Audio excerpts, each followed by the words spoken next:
Ada lagi poso ngebleng telung dino telung bengi, ya. Untuk apa? Untuk kedikdayaan. Ada puasa 7 hari 7 malam. Untuk apa? Ben iso ngilang. Ngilang ora iso mati.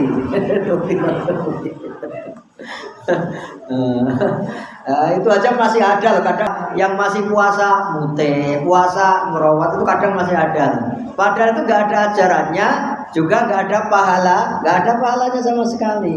Kalau diyakini sebagai ajaran agama, itu namanya bid'ah. Qadifillah yang berbahagia.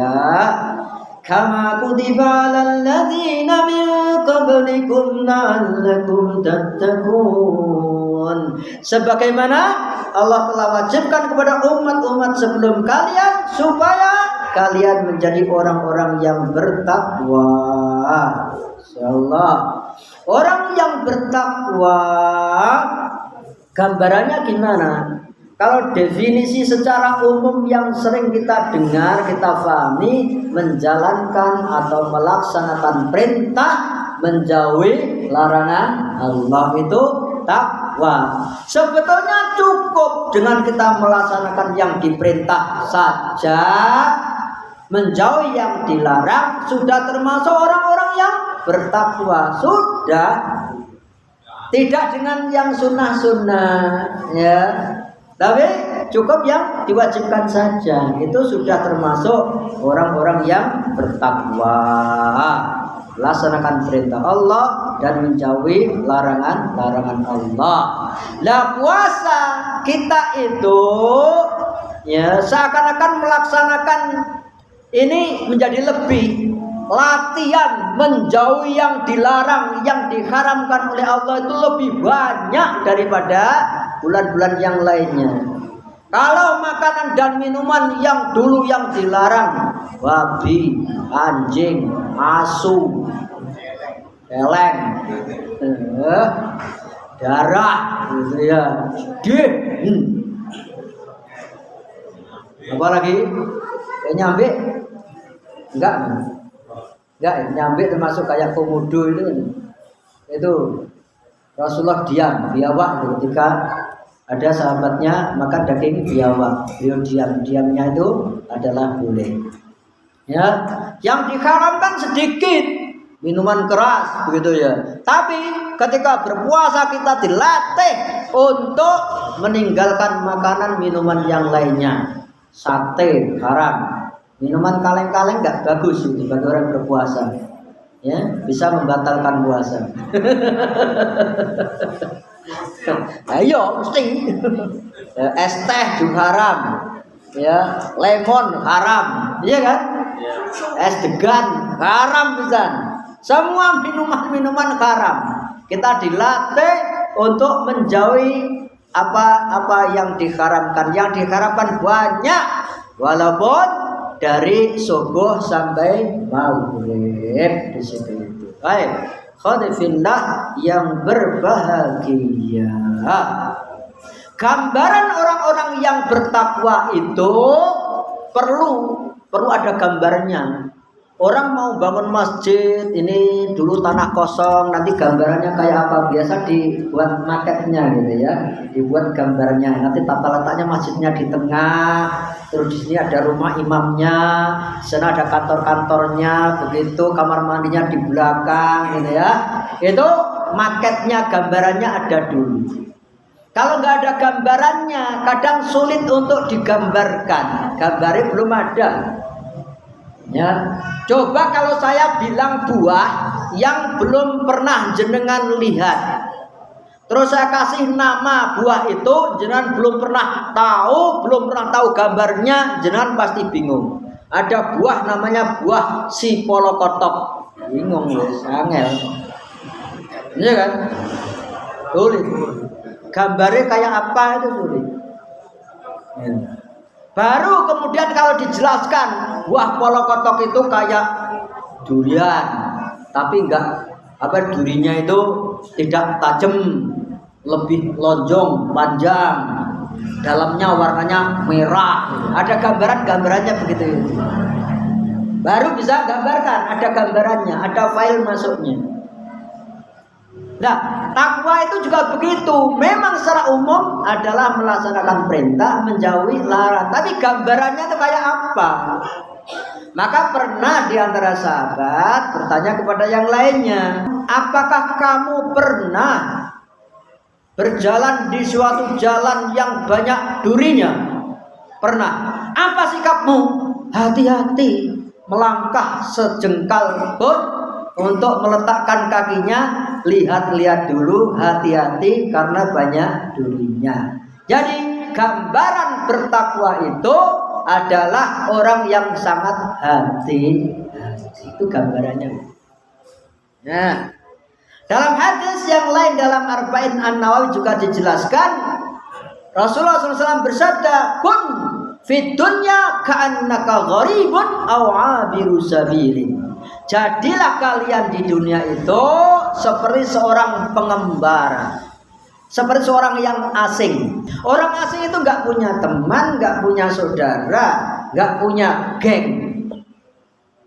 Apa sing gindel nih? Nggak punya backing. Hati-hati. Orang bertakwa itu orang yang sangat hati-hati. Istilah yang lainnya wirai, wara. Hati-hati. Bukan sekedar banyaknya memperbanyak amalannya, tapi hati-hati supaya amalnya diterima oleh Allah Subhanahu wa ta'ala. Supaya amalnya tidak batal. Orang yang takwa hati-hati. Kun fid dunya ka'annaka gharibun aw 'abiru sabilin, atau seorang pengembara. Hati-hati. Ngomong sak ngomong itu mesti hati-hati. Hati-hati, hati-hati, hati-hati provokasi. Ini lagi ada. Nah, khadifillah yang berbahagia.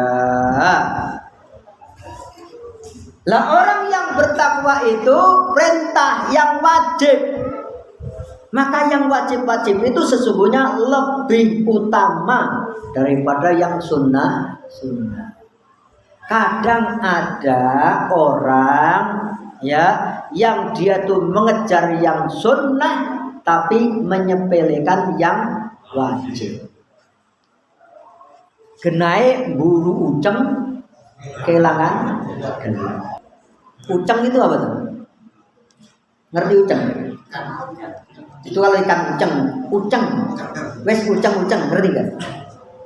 Sumbu kompor kecil, ublik, sumbunya ublik, yang dulu pakai minyak tanah, ya, pakai botol, gitu ya.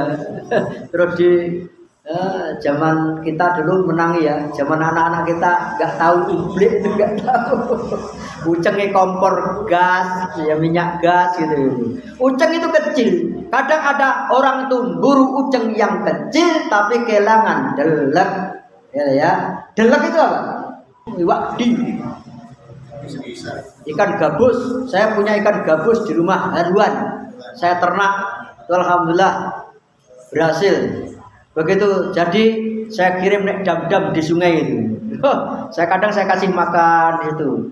Konangan cah nyetrum diobo kena 5 kilo. Itu kalau saya ke sana saya kasih pur munggah til gitu. Ya, saya berharap di sungai itu ada ikan yang liar, ikan asli, yaitu ikan kutuk itu asli, ikan lokal. Ya, itu baik untuk ekosistem kita. Baik, saya punya komunitas begitu itu. Apa itu nanam di sumber-sumber ya, di hutan, di gunung-gunung, namanya oleng-oleng untuk pelestari alam. Khadifillah yang berbahagia, yang wajib jangan sampai buru uceng kelangan gelang. Sama tempat yang paling barokah di muka bumi masjid.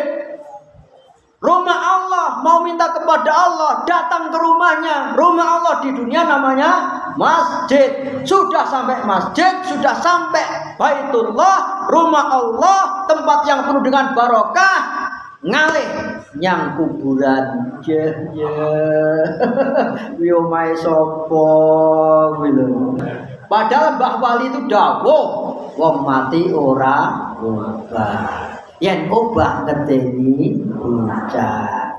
Yen urip golek duit. Gitu loh. Artinya orang mati itu enggak obah. Padahal hadis yang masyhur riwayat Muslim.